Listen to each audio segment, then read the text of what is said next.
നവോത്ഥാന നായകന്മാരിൽ ഒരാളായ അയ്യങ്കാളിയെ കുറിച്ചാണ് പഠിക്കുന്നത്. അയ്യങ്കാളിയുടെ ജനനം 1863 ഓഗസ്റ്റ് 28-നാണ്. അയ്യങ്കാളി ജനിച്ചത് 1863 ഓഗസ്റ്റ് 28-നാണ്. മരണം 1941 ജൂൺ 18-നാണ്. ജനനം 1863 ഓഗസ്റ്റ് 28, മരണം 1941 ജൂൺ 18. ജന്മസ്ഥലം പെരുങ്കാട്ടുവിള, തിരുവനന്തപുരം ജില്ലയിലെ വെങ്ങാനൂരിലെ പെരുങ്കാട്ടുവിള എന്ന സ്ഥലത്താണ് ജനിച്ചത്. ജന്മഗ്രഹം പ്ലാവത്തറ വീട്. ബാല്യകാല നാമം കാളി എന്നാണ്. അയ്യങ്കാളി ജനിച്ചത് 1863 ഓഗസ്റ്റ് 28-നാണ്. മരണം 1941 ജൂൺ 18. ജന്മസ്ഥലം പെരുങ്കാട്ടുവിള, വെങ്ങാനൂര്, തിരുവനന്തപുരം ജില്ലയിലാണ്. ജന്മഗ്രഹം പ്ലാവത്തറ വീട്. ബാല്യകാല നാമം കാളി. അയ്യങ്കാളിയുടെ ബാല്യകാല നാമം കാളി എന്നാണ്. അയ്യങ്കാളി അറിയപ്പെടുന്ന വിശേഷണങ്ങള് പുലയരാജ എന്ന് അറിയപ്പെടുന്നുണ്ട്. അയ്യങ്കാളിയെ പുലയരാജ എന്ന് വിശേഷിപ്പിച്ചത് ഗാന്ധിജിയാണ്. കേരള സ്പാർട്ടക്കസ് എന്ന് അറിയപ്പെടുന്നുണ്ട്. ആളിക്കത്തിയ തീപ്പൊരി എന്ന് അറിയപ്പെടുന്നു. ഇന്ത്യയുടെ മഹാനായ പുത്രൻ എന്ന് അറിയപ്പെടുന്നു. അയ്യങ്കാളിയെ ഇന്ത്യയുടെ മഹാനായ പുത്രൻ എന്ന് വിശേഷിപ്പിച്ചത് ഇന്ദിരാഗാന്ധിയാണ്. അയ്യങ്കാളിയെ ഇന്ത്യയുടെ മഹാനായ പുത്രൻ എന്ന് വിശേഷിപ്പിച്ചത് ആരാണ്? ഇന്ദിരാഗാന്ധി. ഇന്ത്യയിലെ ആദ്യത്തെ കമ്മ്യൂണിസ്റ്റുകാരൻ എന്ന് അറിയപ്പെടുന്ന ആരാണ്? അയ്യങ്കാളിയാണ്. ഇങ്ങനെ വിശേഷിപ്പിച്ചത് ആരാണ്? EK നായനാറാണ്. അയ്യങ്കാളിയെ ഇന്ത്യയിലെ ആദ്യത്തെ കമ്മ്യൂണിസ്റ്റുകാരൻ എന്ന് വിശേഷിപ്പിച്ചത് EK നായനാറാണ്. പുലയരാജ, കേരള സ്പാർട്ടക്കസ്, ആളിക്കത്തിയ തീപ്പൊരി, ഇന്ത്യയുടെ മഹാനായ പുത്രൻ, ഇന്ത്യയിലെ ആദ്യത്തെ കമ്മ്യൂണിസ്റ്റുകാരൻ എന്ന വിശേഷണങ്ങളൊക്കെ അയ്യങ്കാളിക്കുണ്ട്. ആധുനിക ദളിതരുടെ പിതാവ് എന്നറിയപ്പെടുന്നു. ഇന്ത്യയിലെ ആദ്യത്തെ തൊഴിലാളി നേതാവ് എന്ന് വിശേഷിപ്പിക്കുന്ന വ്യക്തിയാണ്. തിരുവിതാംകൂറിൽ കർഷക തൊഴിലാളികളുടെ ആദ്യ പണിമുടക്ക് സമരം നയിച്ചത് അയ്യങ്കാളിയാണ്. ആധുനിക ദളിതരുടെ പിതാവ് എന്നറിയപ്പെടുന്ന ആരാണ്? അയ്യങ്കാളിയാണ്. ഇന്ത്യയിലെ ആദ്യത്തെ തൊഴിലാളി നേതാവ് എന്ന് വിശേഷിപ്പിക്കുന്ന വ്യക്തി ആരാണ്? അയ്യങ്കാളി. തിരുവിതാംകൂറിൽ കർഷക തൊഴിലാളികളുടെ ആദ്യ പണിമുടക്ക് സമരം നയിച്ചത് അയ്യങ്കാളിയാണ്. വില്ലുവണ്ടി സമരം. പൊതുവഴിയിലൂടെ താഴ്ന്ന ജാതിക്കാർക്ക് സഞ്ചാര സ്വാതന്ത്ര്യത്തിന് വേണ്ടി അയ്യങ്കാളി നടത്തിയ സമരമാണ് വില്ലുവണ്ടി സമരം. 1893 വില്ലുവണ്ടി സമരം നടത്തിയത്.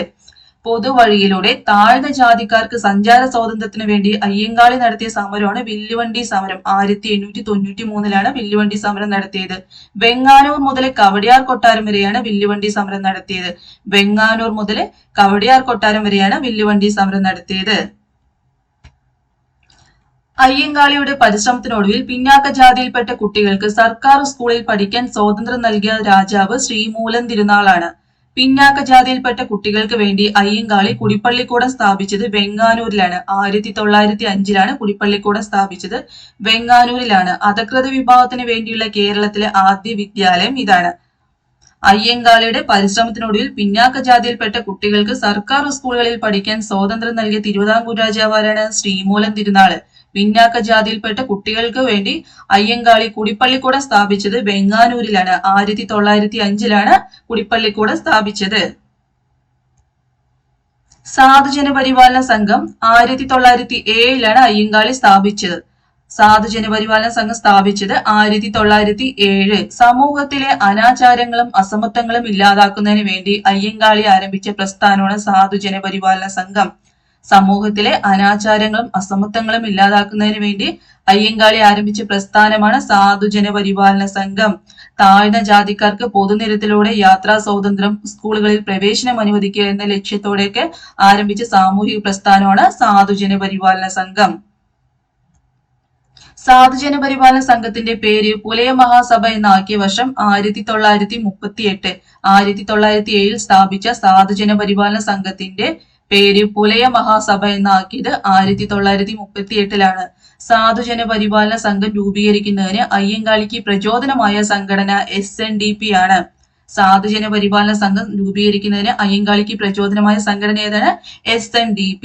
സാധുജന പരിപാലന സംഘത്തിന്റെ മുഖപത്രം ഏതാണ്? സാധുജന പരിപാലിനി. സാധുജന പരിപാലന സംഘത്തിന്റെ മുഖപത്രം ഏതാണ്? സാധുജന പരിപാലിനി. 1913 പ്രസിദ്ധീകരിച്ചത്.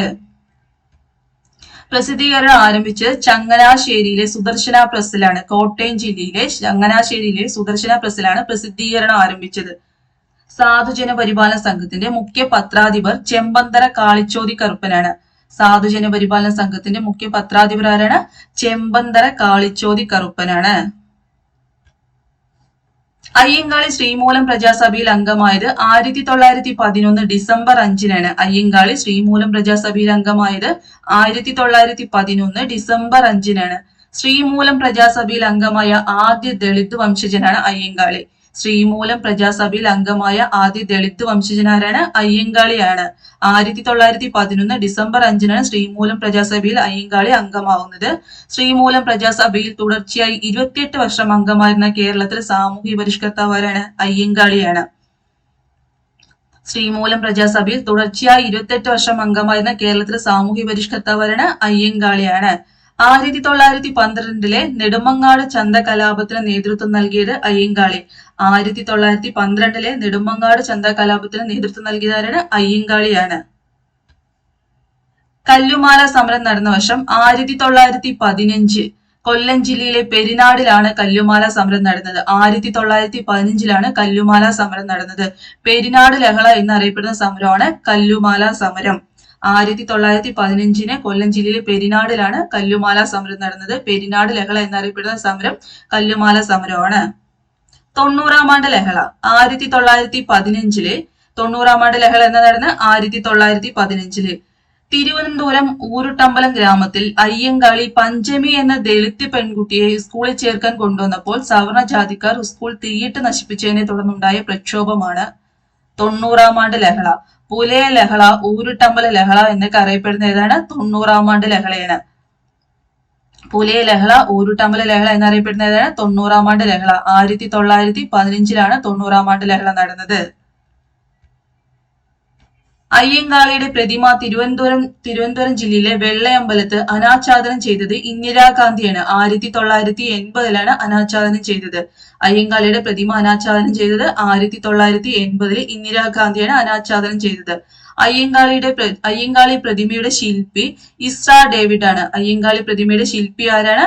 ഇസ്ര ഡേവിഡ്. അയ്യങ്കാളിയുടെ സ്മാരകം സ്ഥിതി ചെയ്യുന്നത് പാഞ്ചജന്യം അല്ലെങ്കിൽ ചിത്രകൂടം എന്നും അറിയപ്പെടുന്നുണ്ട്. വെങ്ങാനൂരിലെ പാഞ്ചജന്യത്തിലാണ് അയ്യങ്കാളിയുടെ സ്മാരകം സ്ഥിതി ചെയ്യുന്നത്.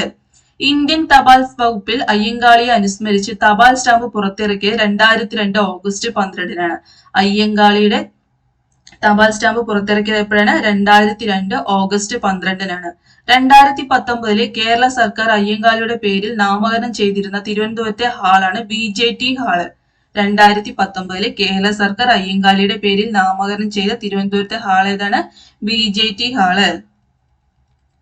അയ്യങ്കാളിയുടെ പ്രതിമ തിരുവനന്തപുരം വെള്ളയമ്പലത്ത് അനാച്ഛാദനം ചെയ്തത് 1980 ഇന്ദിരാഗാന്ധിയാണ് അനാച്ഛാദനം ചെയ്തത്. പ്രതിമയുടെ ശില്പി ഇസ്ര ഡേവിഡ് ആണ്. സ്മാരകം എവിടെയാണ്? വെങ്ങാനൂർ. ഇന്ത്യൻ തപാൽ സ്റ്റാമ്പിൽ അയ്യങ്കാളിയെ അനുസ്മരിച്ച് തപാൽ സ്റ്റാമ്പ് പുറത്തിറക്കിയത് എപ്പോഴാണ്? 2002 ഓഗസ്റ്റ് 12-നാണ്. 2019 കേരള സർക്കാർ അയ്യങ്കാളിയുടെ പേരിൽ നാമകരണം ചെയ്ത തിരുവനന്തപുരത്തെ ഹാളാണ് BJT ഹാള്. കേരള പട്ടികജാതി വികസന വകുപ്പിന്റെ ആസ്ഥാനം അയ്യങ്കാളി ഭവൻ, തിരുവനന്തപുരം. കേരള പട്ടികജാതി വികസന വകുപ്പിന്റെ ആസ്ഥാനം എവിടെയാണ്? അയ്യങ്കാളി ഭവൻ, തിരുവനന്തപുരം. ഞാനിതാ പുലേ ശിവനെ പ്രതിഷ്ഠിക്കുന്ന എന്ന് പറഞ്ഞത് ആരാണ്? അയ്യങ്കാളിയാണ്. അയ്യങ്കാളിയുടെ വാക്കുകളാണ് ഞാനിതാ പുലേ ശിവനെ പ്രതിഷ്ഠിക്കുന്നു, വിദ്യയിലൂടെ ഔന്നിത്യം നേടുക, ഞങ്ങളുടെ കുട്ടികൾക്ക് പഠിക്കാൻ സൗകര്യം നൽകിയില്ലെങ്കിൽ കാണായ പാഠങ്ങളിലെല്ലാം മുട്ടിപ്പുല്ല് കുരിപ്പിക്കും എന്നൊക്കെ പറഞ്ഞതാരാണ്? അയ്യങ്കാളിയാണ്. ഞാനിതാ പുലേ ശിവനെ പ്രതിഷ്ഠിക്കുന്നു, വിദ്യയിലൂടെ ഔന്നിത്യം നേടുക, ഞങ്ങളുടെ കുട്ടികൾക്ക് പഠിക്കാൻ സൗകര്യം നൽകിയില്ലെങ്കിൽ കാണായ പാഠങ്ങളിലെല്ലാം മുട്ടിപ്പുല്ല് കുരിപ്പിക്കും. ഇതൊക്കെ അയ്യങ്കാളിയുടെ മഹത്വചനങ്ങളാണ്. എല്ലാവർക്കും എന്റെ ക്ലാസ് ഇഷ്ടമെങ്കിൽ ലൈക്ക് ചെയ്യുക, ഷെയർ ചെയ്യുക, സബ്സ്ക്രൈബ് ചെയ്യുക. Thank you.